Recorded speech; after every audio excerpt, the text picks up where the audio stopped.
Atha Yoga Anushasanam. Namaste. Welcome to Unravel the Thread, a podcast for people who want to apply the Yoga Sutras to yoga practice and to life today. Available online at simple-yoga.org, where you can also find courses, articles, videos, and guided meditations to enrich your practice. I am Ruben Vázquez, your companion on this journey of exploration. On today's episode, we continue our journey through the second chapter of the Yoga Sutra by exploring the second Niyama in Sutra 232, Contentment, samtosha. In Sanskrit, the meanings of samtosha include delight, contentment, pleasure, joy, satisfaction. A large part of the whole yogic process is to become aware of your tendencies. For instance, whenever you go to a new place for a few days, you get opportunities to see yourself away from the routine of your daily life. Then, you can see some of the patterns in your ways of thinking and in your emotional attitudes.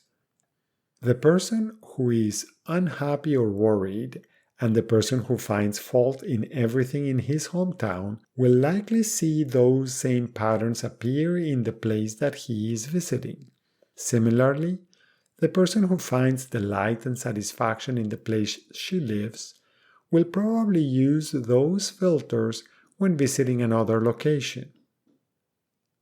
Knowing your tendencies enables you to apply the definition of yoga by regulating your ways of being.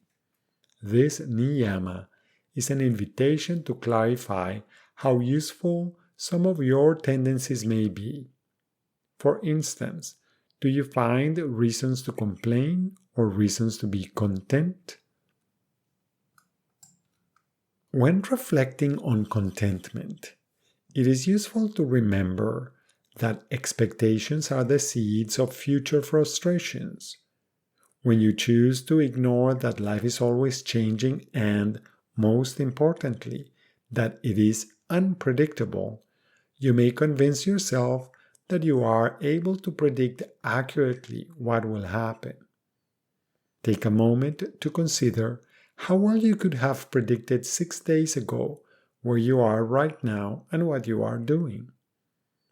Then, start going farther back in time and try to assess how well you could have predicted the twists and turns of your life.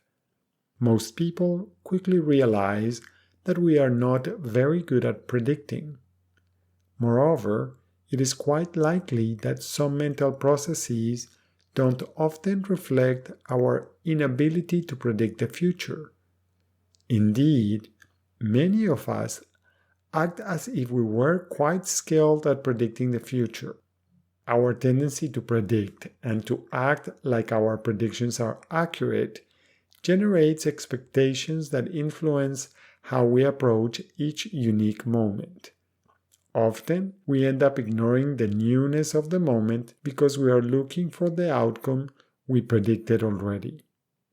This process often results in disappointment and frustration because what is happening in our life does not reflect the fiction we have created in our minds. You may ask yourself if you tend to generate predictions and expectations. Then you can assess if those attitudes and actions contribute to create contentment in your life. Contentment can also be explored from the perspective of noticing what you complain about or what you find fault in. Pondering this can give you insight into the conditions you place on the world outside. It may even expose a tendency to let the changes happening outside influence how you feel. If this is the case, you probably invest inordinate amounts of time and energy in trying to manipulate the world outside to meet your preferences. Since everything outside of you is in a constant process of change, you will find yourself in an endless process of trying to subject the unpredictability of life to your mental models or ideals. If this is your predicament, it can be quite helpful to recognize that most of us have very limited control over our own minds, bodies, breath, and emotions. If you cannot control your own systems very well, what makes you think that you can control the world outside, including the actions and reactions of other people? Michael Singer, author of The Untethered Soul, eloquently encapsulates pure common sense regarding contentment when he says, "Everything will be okay as soon as you are okay with everything, and that's the only time everything will be okay." What conditions are you putting on yourself, your life, and others? What do you need in order to feel happy? Can the practice of gratitude open a door to contentment? What conditions and expectations would you need to drop to be okay with everything? Can you want what you have? What would it take for you to love your life as it is? The mantra, "I am content," can be a useful tool to move in the direction of contentment. As usual, one more way of exploring the meaning of this sutra is by chanting it. You can choose to chant it in its traditional form with some of the words coming together. Shaucha, samtosha, tapa, swadhyaya, shivara, pranidhanani, niyamaha. Another option is to chant each word in the sutra individually. Shaucha, samtosha, tapah, swa, adhyaya, ishvara, pranidhanani, niyamaha. Shaucha, santosha, tapah, swa, adhyaya, ishvara, pranidhanani, niyamaha.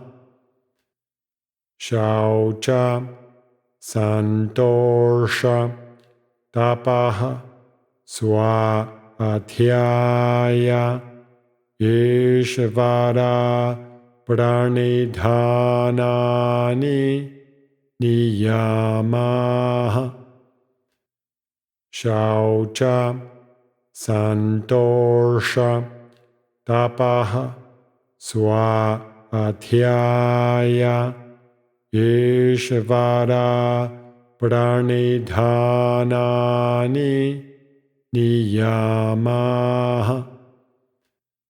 Shaucha, santosha, tapah, swa, adhyaya, ishvara, pranidhanani, niyamaha. Shaucha, santosha, tapah, swa, adhyaya, ishvara, pranidhanani, niyamaha. Thank you very much for listening. I hope you can join me for the next episode when we will continue by exploring the next of the Niyamas, enthusiasm. Please remember that you can find more information, yoga courses, and many free resources, including articles, videos, and guided meditations at simple-yoga.org. I would appreciate it if you could share this podcast with others. Thank you. Until next time. Namaste.